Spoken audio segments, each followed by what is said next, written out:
哎呀，阿俊如今也小事了，监国做的是有模有样。沈兄从不夸人，嗯。如今提起阿俊，竟用了“垂衣长而守法度，进退皆有据”。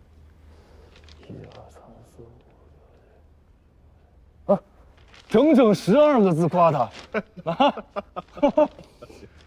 臣当年在内署为都统，看着大王拨打算筹，恍如昨天之事。那一年大王还未行冠礼，这一眨眼，连小的一辈都长起来了。有阿俊守宫阙，有阿平在相府，将来之事，大王庶几无忧啊。想不了那么远。小儿辈们，只要能不生事，知道做事之艰难，百姓之不易，孤已是谢天谢地了。报，内客省使行营兵马都监丁德玉觐见大元帅。见。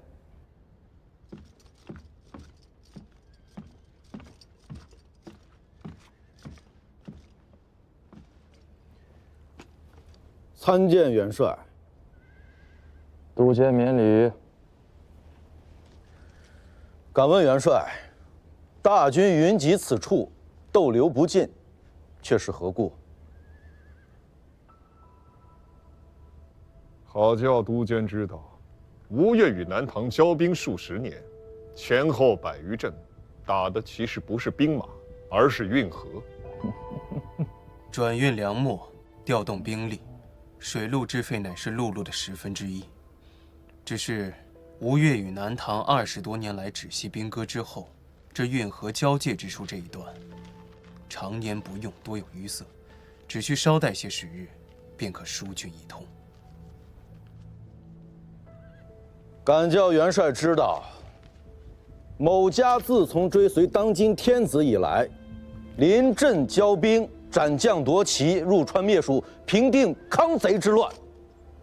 身上的官爵禄位，可都是靠着2条腿，一步一步打出来的，却未曾听闻少了这运河船桨，却打不得仗的道理。都监虽是天子近臣，亦不得在大王驾前无礼。丁德玉，你是天子吗？元帅，此言何意？还是说你是太师、枢密使？某虽不是太师，亦不是枢密，却是天子与朝廷受任的升州东南面行营兵马都监。当年在东京汴梁，当今天子亦不曾在孤面前自称某家。你别忘了，孤不只是东南面行营兵马都部署，孤还是大宋太师、尚书令、天下兵马大元帅。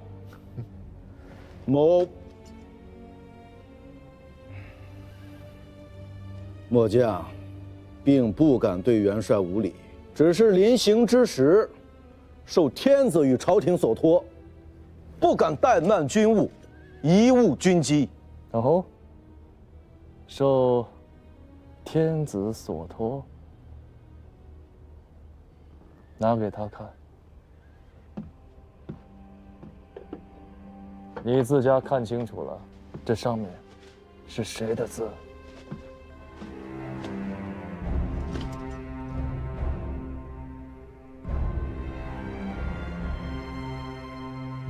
末将奉诏。滚！末将遵命。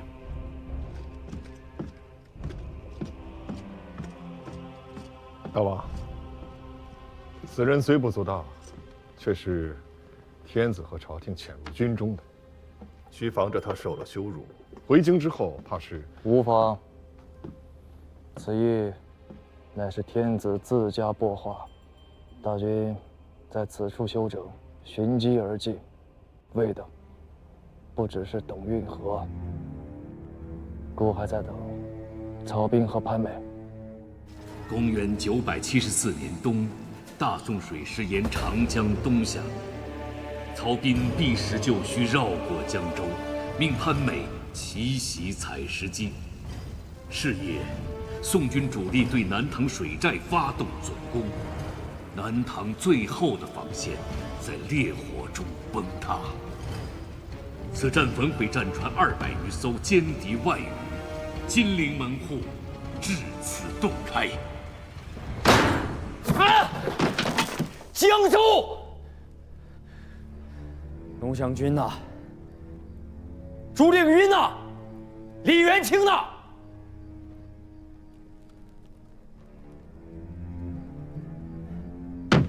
谁能救得了江州？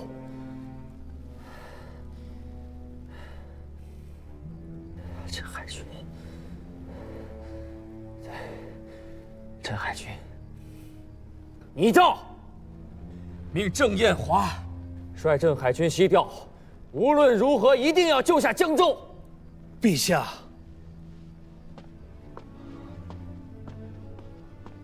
不可呀，陛下！镇海军乃是京师东面的一道屏障，一旦吴越被蒙，镇海军乃是我大唐抵御吴越大军的最后一道防线呀。前世怎么会被蒙？前王那里亲家不是说万分妥当吗？崇明镇不是已经割出去了吗？镇海军等3军的粮饷、甲胄、器械，不都是由那吴越的黄龙社在供给的吗？陛下，防人之心不可无呀。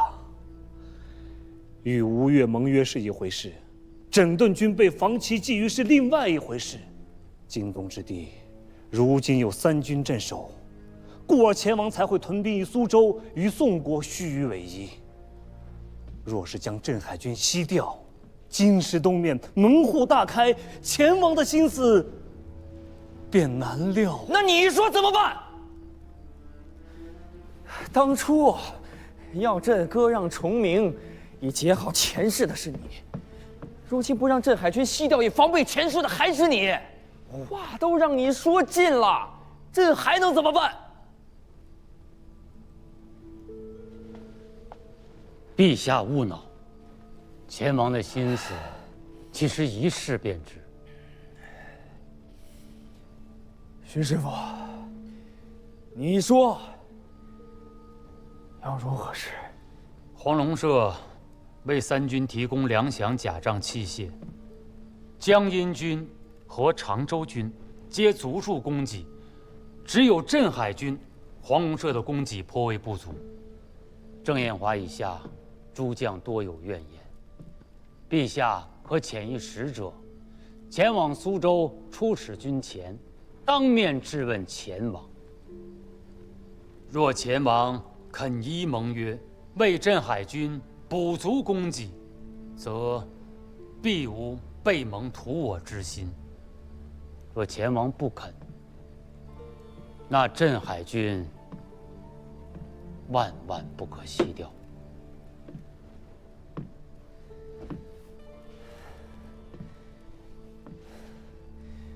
徐师傅，这才真的是谋国之言。那前王那里就劳烦徐师傅代朕辛苦一遭。诺。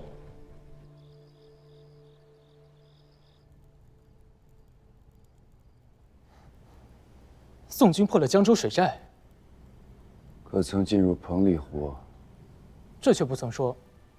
宋军只烧了水寨，并不曾上岸。军报送来之时，宋军尚未挥兵破城。老将军久离军务，这战局可是有所不妥呀。时机未到，世子还需耐心等待。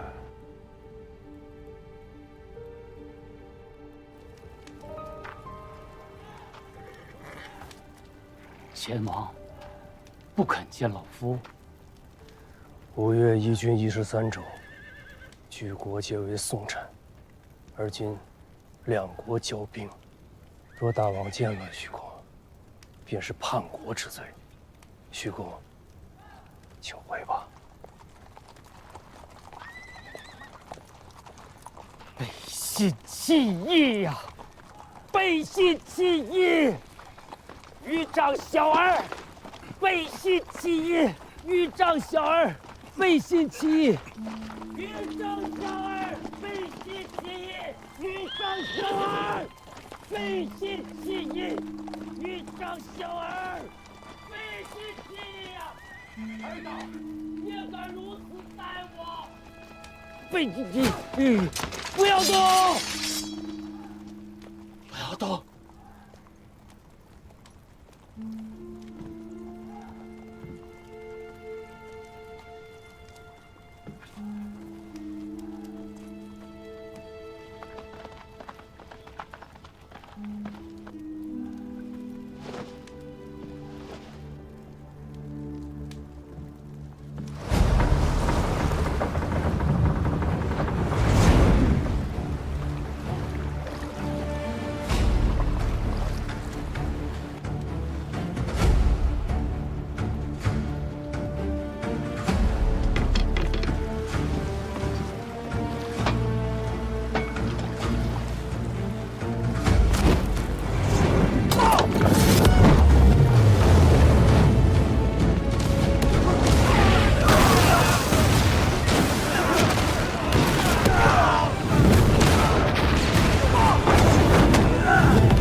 陛下，陛下，陛下，陛下！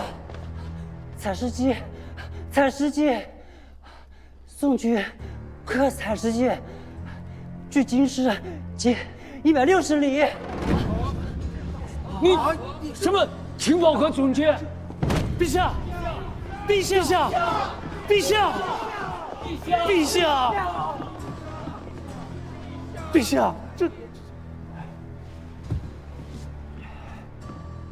镇海军、湘阴军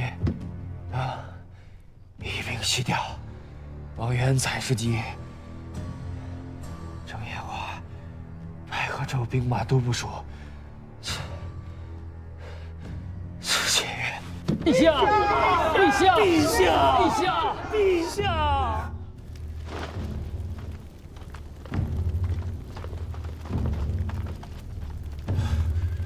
太尉，枢密催促发兵的基地已经第12岛了。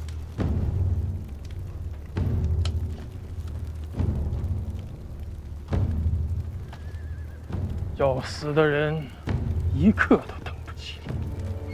哼，走吧，这条路走了60多年，也该走到头了。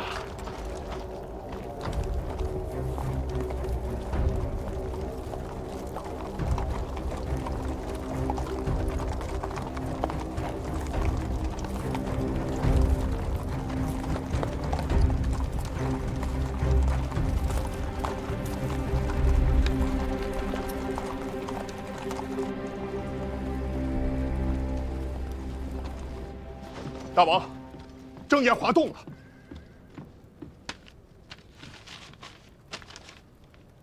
镇海军全军皆动，镇海军、江阴军都动了。图。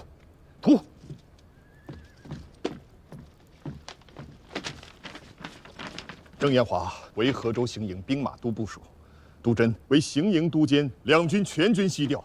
现如今江宁以东止于江南的常州军兵力不足6000。江左3州，由此处到江宁500里路程，门户洞开。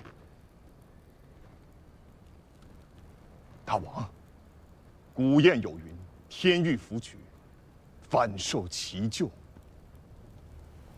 江阴军那边，阿平准备的如何了？阿平妥当。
宋军攻克了采石矶，将战船以铁索相连，在江面上架起一座浮桥来。南唐朝廷拜镇海军节度使郑彦华为河州行营兵马都部署，将镇海军、江阴军尽数西调，以缺宋军。老将军，老将军，世子殿下的机会来了。什么机会啊？臣下说过，世子为监国，不当做的事情，万不能做。我便是依了老将军之言，这才做了许久的泥胎木偶哑巴。臣下还有第二句话：揽在手中的军功，万不可弃。军功，先武肃王开国造基，靠的是军功；文穆王承嗣王位，靠的是军功。便是如今的大王能在20多年前权臣环伺之下坐稳王位，靠的也是南征福州的开疆拓土之功。天下纷乱，一垂100年，兵强马壮者为天子，当了世子，未必能做吴越的大王；进了相府参知政事，也未必能继任得这东南之主。能决定大王身后大位的，只有军功。大郎兄在军前，要立军功也是他最得便。我一个整日看这印匣子的哑巴世子，哪里有立军功的机会呢？有的，大郎君能做的，无非是提举梁末、阵前斩首的微末之功。世子要立的，却是为我吴越开疆拓土的不世之功。老将军是在说什么笑话吗？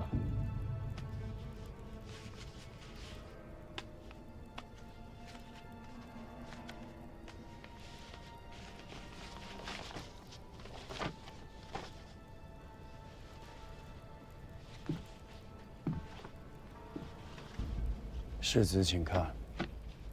宋军已然攻克江州水战，大江南岸的江州、池州、歙州、洪州、饶州、信州，此时必然军心浮动。老夫在金陵盘桓了几十年，这些州县的长吏大半都有些交情，只需一封大王的诏命在手，此6州顷刻之间便可更易其职，由南唐李家的郡县变为我吴越前世的疆土。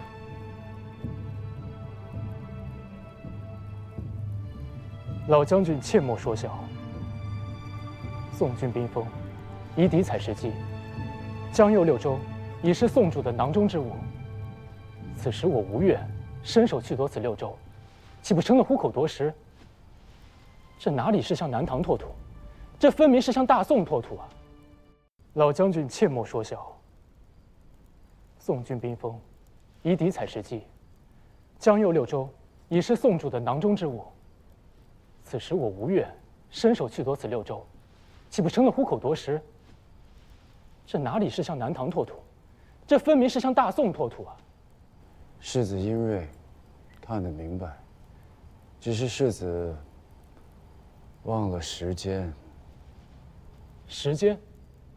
从荆楚到采石，水路2000余里，宋军一跃而下，攻克江州、宛口、池州、河州、采石等10余站，大小20余站。世子以为宋军能有何余暇去攻城略地呢？老将军的意思是，宋军此战是置江右6州于不顾，全军取水路急进，直扑江宁城下。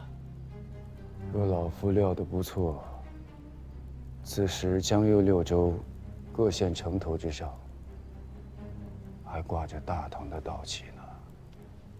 6州30余县，老将军，能劝得他们尽数一旨归附。世子不信。若我是地方首领，破朝之下，安有完卵？宋天子大军压境，破城之危就在眼前。要是降顺，也该是降宋。我吴越与江右之地未出一兵一卒，何能使之降顺呢？若是老夫有兵呢？国中之事，老将军知之甚详。我虽名为世子监国，护持吴越王印玺，可若无沈相公允准，我这个挂名的世子，一兵一卒都调不动。世子听明白了，是老夫有兵。彭里湖中，3万龙翔军将士，280余艘战船，皆是老夫当年在军中救护。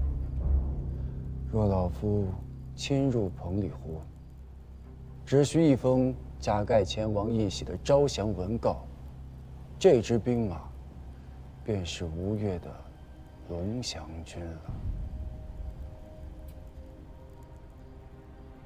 世子，有了这支水陆大军在手，莫说是江右6州，便说是南唐在江南的13州100余县，也皆是我吴越的领土。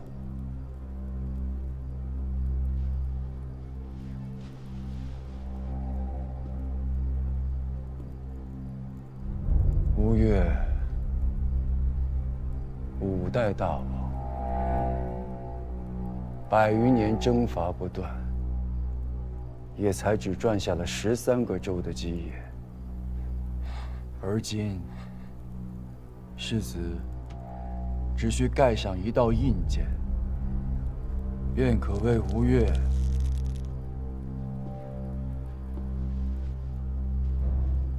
再拓土13州。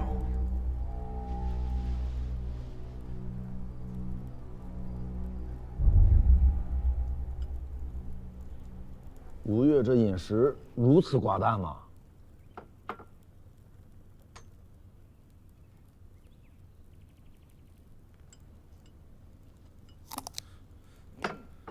大王，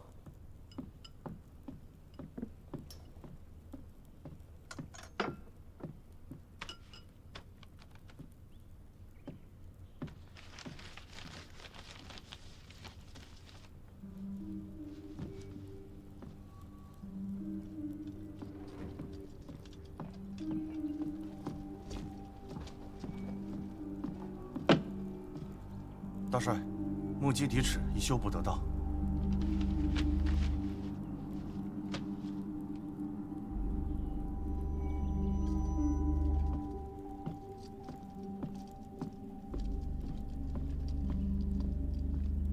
元帅，可是有紧要军情？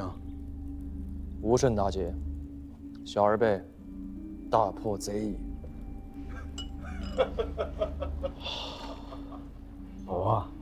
好。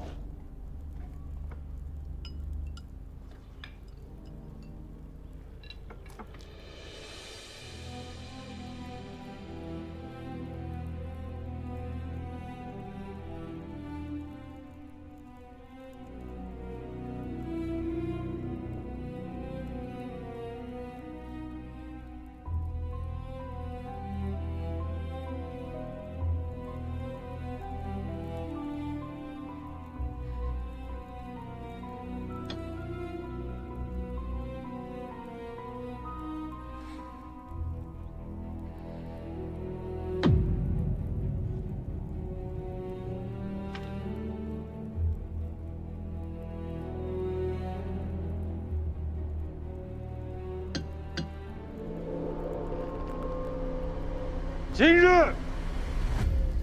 我吴越雄师抵兵立武，助宋伐唐。此战关乎吴越气运，亦关乎吾辈之荣辱。孤知道南唐亦为劲敌，然我吴越豪杰岂有惧哉？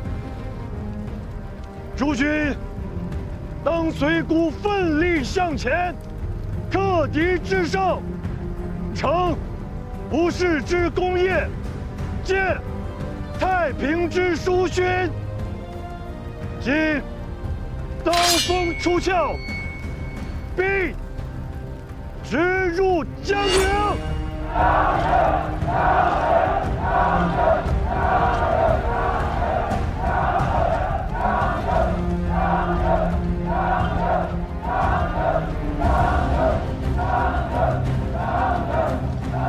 江宁。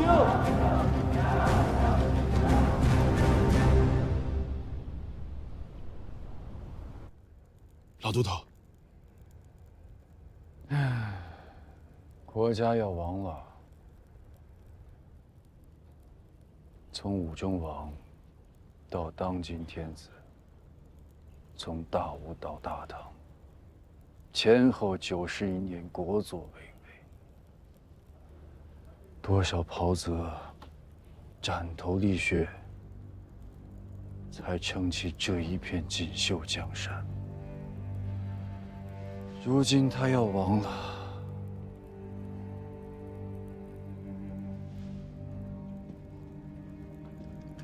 老夫今日想问上一句：这个90年来让尔等安享供奉的四国四民，还有人愿意为他一战吗？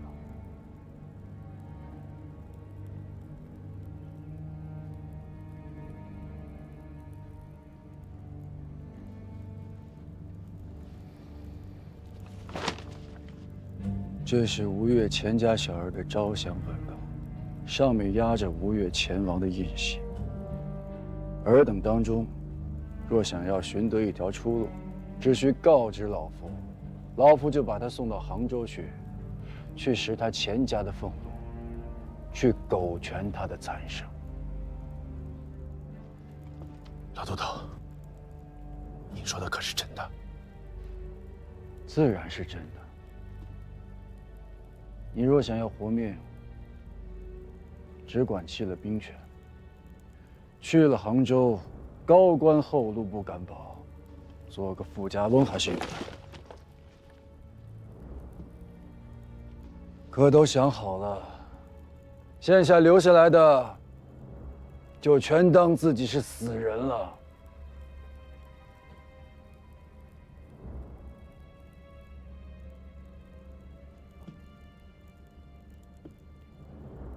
这阵子，老夫一直在想，一个几代人筚路蓝缕，用血和肉建立起来的国，如今国祚江中，还有人愿意为他去死吗？我知道，天子昏聩，不似人君。为了江宁城里那个稀烂的朝廷去死，莫说是诸君，便是老夫也是不愿的。这毕竟不是他一人之国呀，这不是他李氏一家之国，这是自大唐纷乱以来，在杨武中王抚民定乱的盗旗之下，浴血鏖战的数十万将士用自己的血和命拼杀出来的安身立命之国，是江南千万市民耕读劳作，一砖一瓦，一粥一饭建立起来的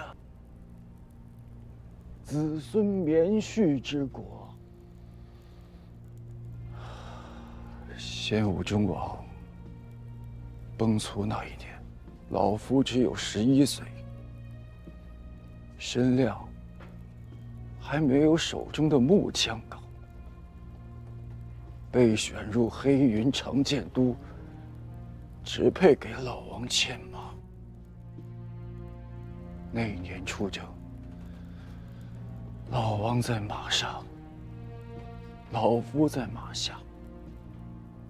老王问我，这辈子可有什么念想？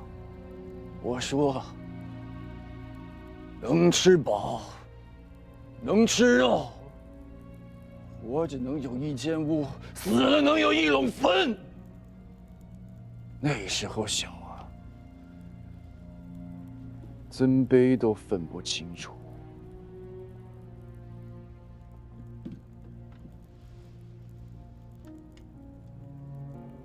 我问老王，他这辈子可还有什么念想？老王说，他快死了。若有来生，唯愿托生在一个太平之国。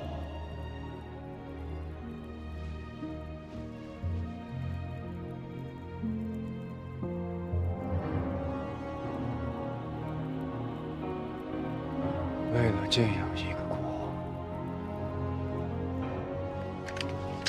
诸君愿意随老夫一道去死吗？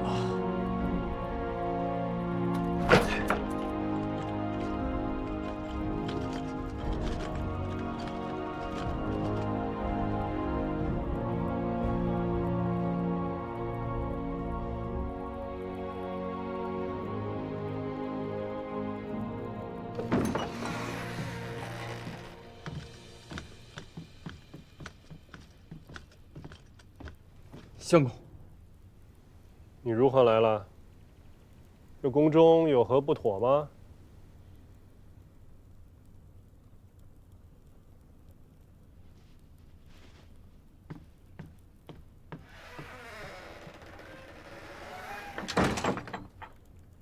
有一桩尴尬事，按理说该禀报王妃娘子，下官却有些犹豫，特来向相公讨个主张。究竟出了何事？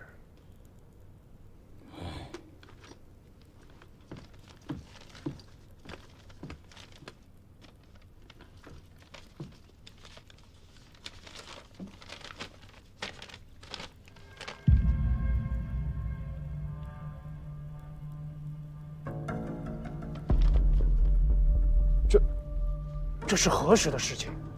有2、3个月了。如何不早报与大王？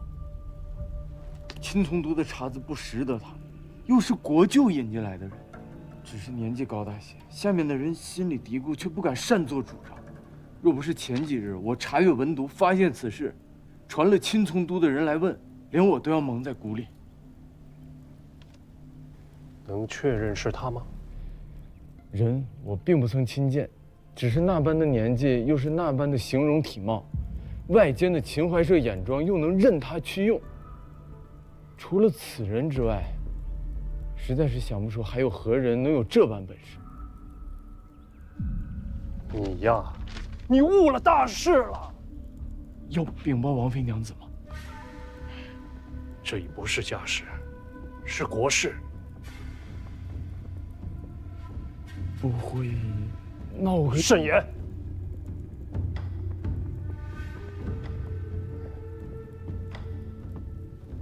眼下最要紧的，不要再张网养鱼了。王都内外那些秦淮社的余孽，一个都不许放走，尽数拿下拷问。此人与大王是老冤家，纵横江湖几10年，真要有什么作为，下面的人怕是问不出来。问不出来也要问。第二件事，从秦从都选人。此即可其封锁咸宁院，无论内侍、小厮还是侍女，连同护卫世子的亲卫第2都将校兵卒一并拿下，依次居问。这怕是要请示王妃娘子。王妃那里，我亲自去奏告。若是他自家执意要闯出来，秦从都的孩儿们怕是拦他不住啊。眼下是什么时辰？卯时3刻不到。此事你不要管了。来人，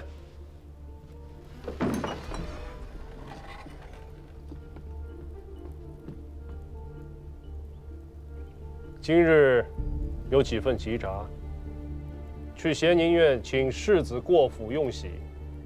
诺。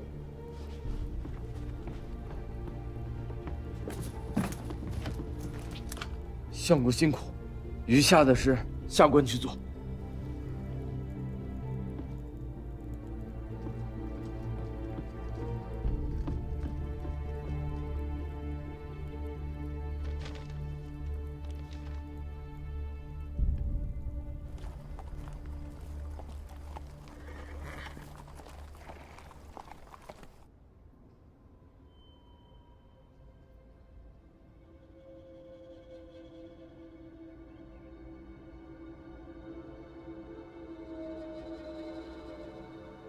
前王招降了江右诸州和龙翔军。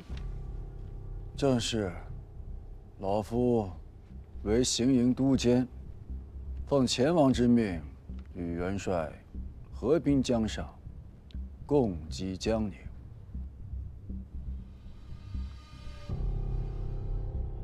贵官在吴越身居何职啊？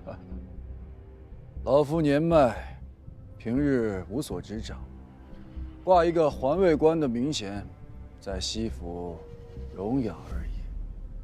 环卫官，宗室。哼，老夫钱元林，武肃王第23子，文穆王亲弟，当今前王叔父，吴越国右牵牛卫大将军是也。给老将军看座。诺。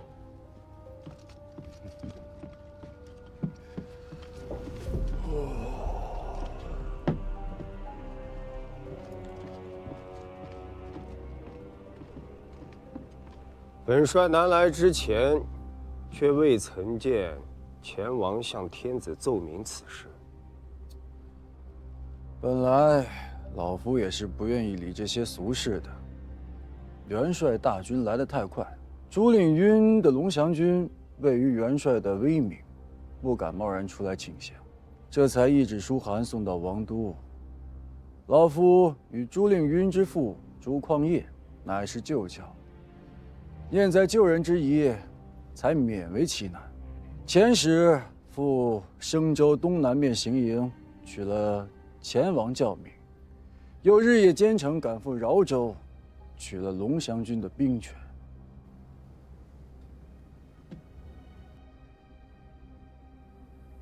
朱某既是请降，原该向朝廷王师致书，而后率军中将校自负军门，以示归顺之诚。那朱家小崽子和军中将校本亦如此，只不过是苦于没有门路，才央求老夫做个中人。若无老夫作保，龙翔军10数万将士，恐有长平之忧啊！煌煌王师，岂能为如此不祥之事？10年之前，因杀降而生了益州之乱，也是煌煌王师。钟学，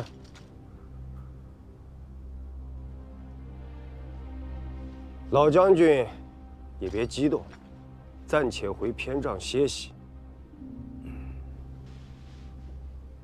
那老夫就先行告辞了。哼哼哼哼，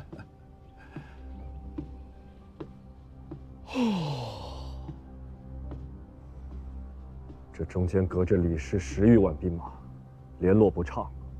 若要何晏总去越狱10日，军令城下，时事等不及了。这文书上的印，确实是真的。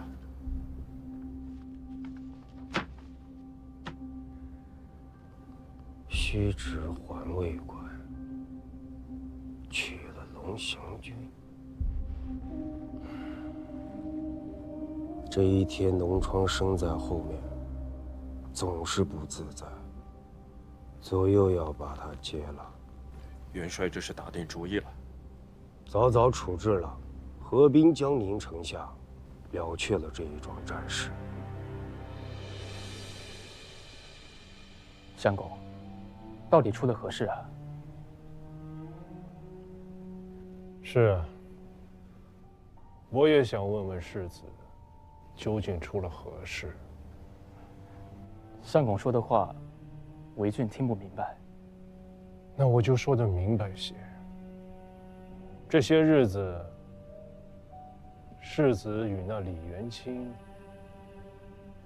究竟做下了何等大事？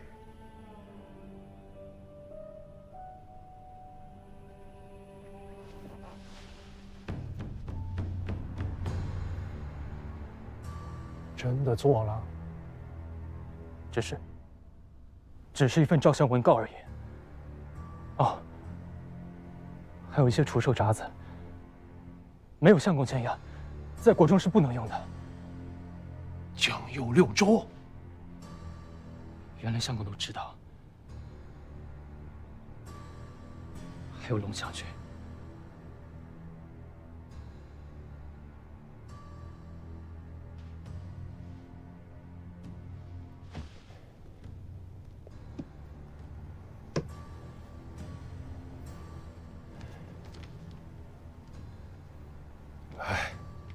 写吧。写什么？向你父王请罪的表彰。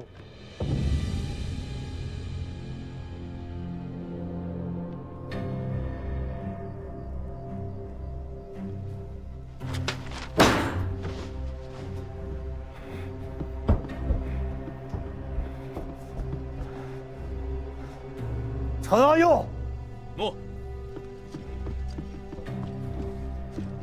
起来！事情已经出了，做这般可怜样子，给谁看？阿俊如今在做什么？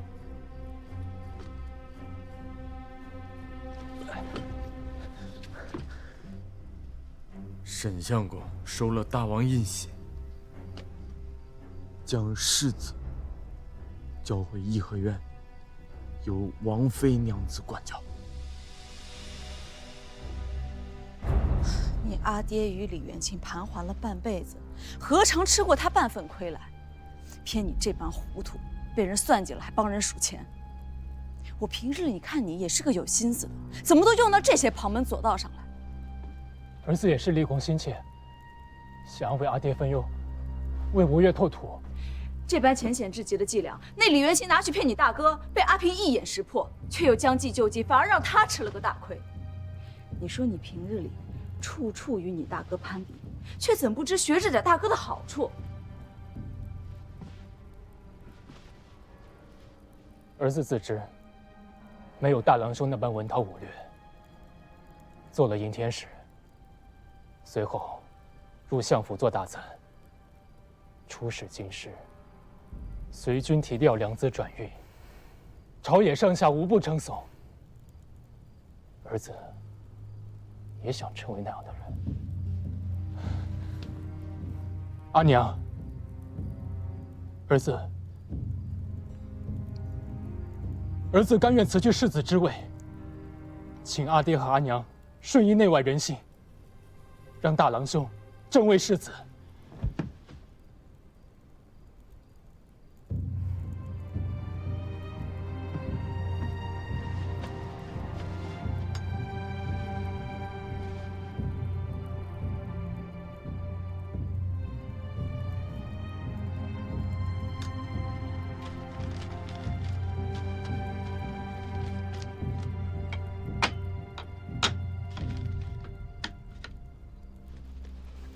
朝中的事情，我向来不懂，也懒得过问。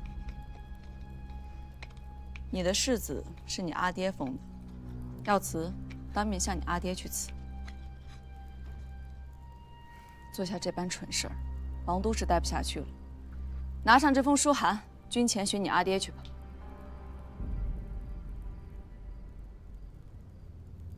大王，此事是臣的疏忽，上了那老贼的恶当。此事原本怨不得世子啊。那怨你吗？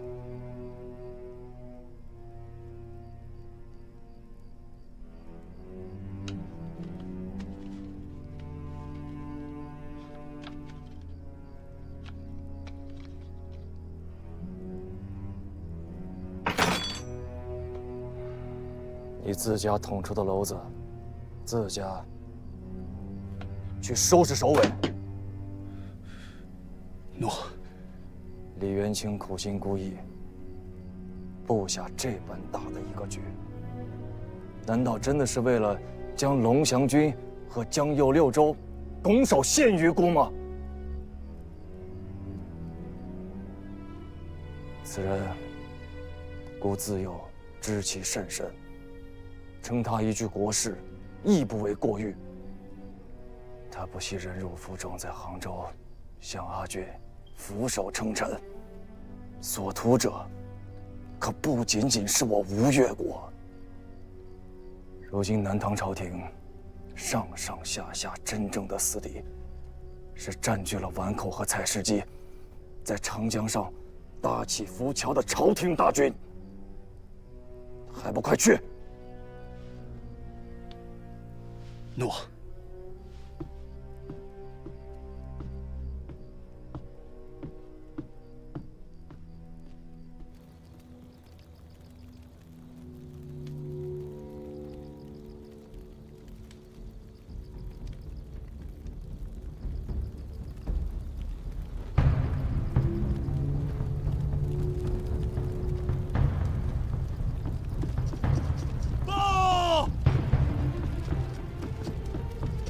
元帅，龙翔军舰上升的是吴越旗。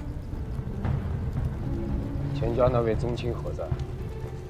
回禀元帅，在营中进食，抱怨肉太粗，酒太酸，又打一尾江鱼来吃。传令下去，矛枪、弓弩、火箭准备。动。钟玄，在。你去对面船上打探一下虚实。诺。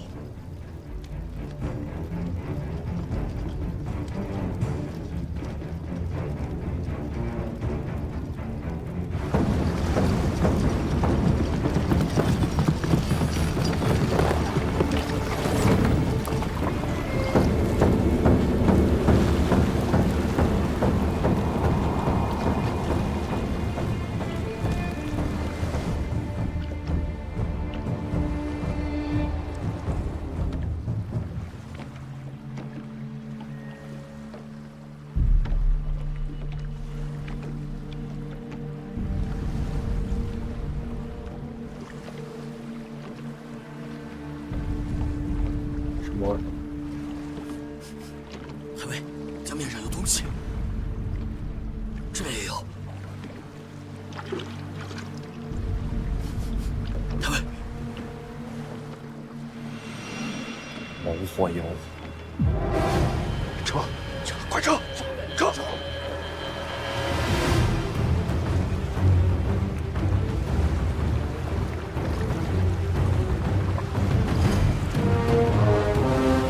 众将听令，点火！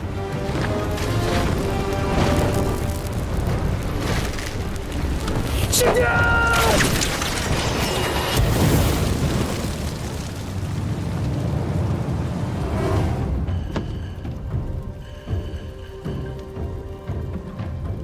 周旋呢？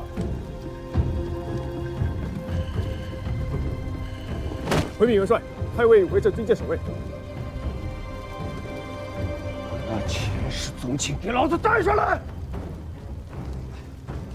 回禀元帅，那人不见了。去给老子找回来！找不回来，你也别回来了！诺。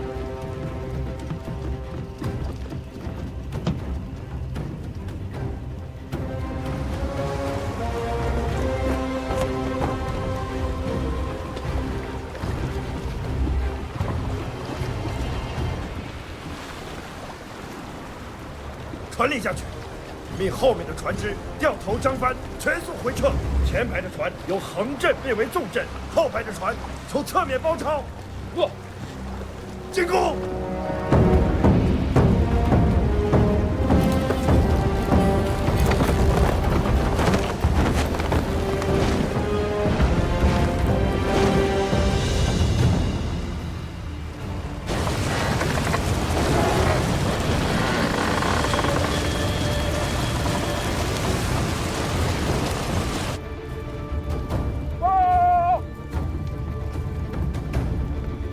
禀元帅，太尉带领我军从南北两面突围，包抄贼船，贼军一路溃败之势。命弓箭手全数朝着龙翔旗舰，给我打！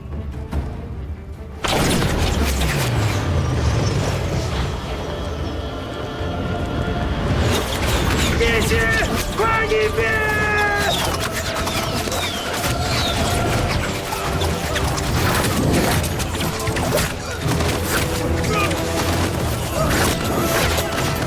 一边！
此事总需有个交代。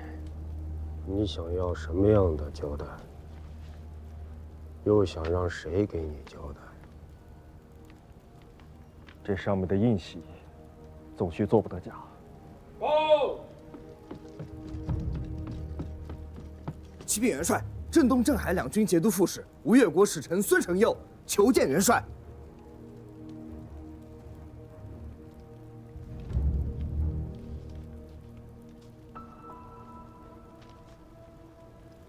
前王的意思是说，招降文告和这些除兽札子，都是吴越国世子所为。世子，也是受李元清这个贼子所蒙蔽。既是如此，前王只需将李元清的首级送来，足以告慰碗口之战战末的将士英灵。周巡，可现在谁知这贼子？ 逃去何处了呢？却不知前王将如何处置世子。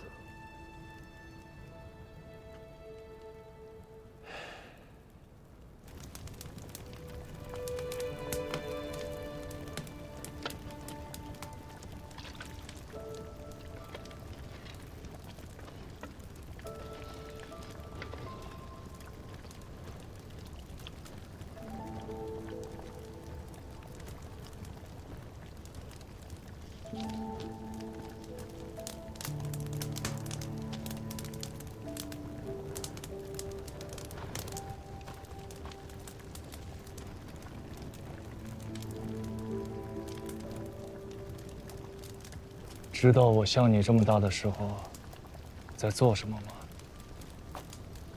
听沈师傅说过，父王那时做了江东南面行营的官军容使，兼任6路都转运使，提调诸军粮秣、甲仗、器械公事。我在天沟河，饿不饿？为阿爹。 不饿。这段日子不要吃辛辣油腻的东西。是，儿子遵勉。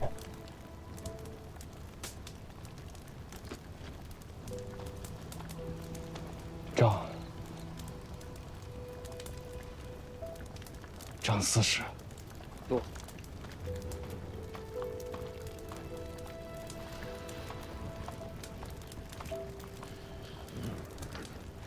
世子，一会儿要紧一点。弟媳，弟媳，弟媳！你说什么？你从何来？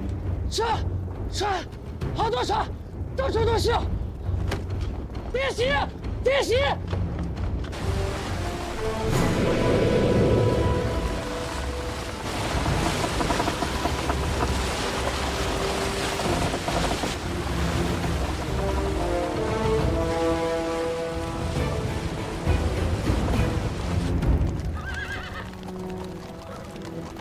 末将西南面行营马步军战招都部署曹彬，参见大元帅。参见大元帅。国华将军免礼。诸位将军免礼。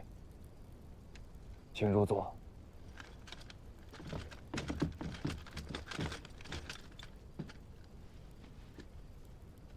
东西两大行营兵马今日会师于江宁城下，大军进退行止，还请大元帅示下。国华将军，天下名将，声威播于四方。若生在300年前，是要在皇陵里起土山的。孤向来疏于军务，能将这10余万吴越将士自国中带到这江宁城下，已是耗尽心血气力。如今两军既然合兵，军事上孤也该歇歇了。自今日起，孤在军中只管做个泥胎木偶，全军上下无分南北，皆遵国华号令。孤只管吃饭睡觉，坐看国华施展手段。大元帅此言，曹彬断不敢当。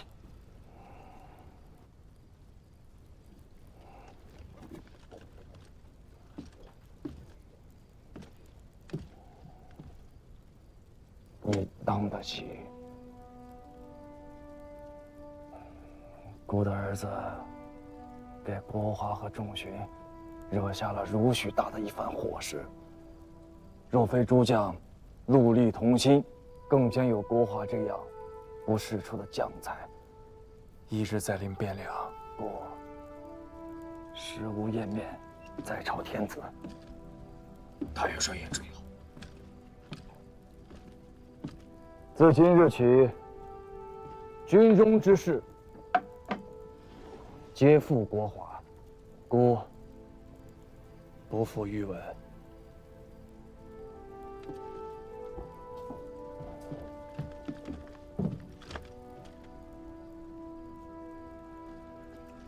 请国华正元帅之位。我王一片赤诚，请太尉不必在此。请太尉正元帅之位。请太尉元帅之位。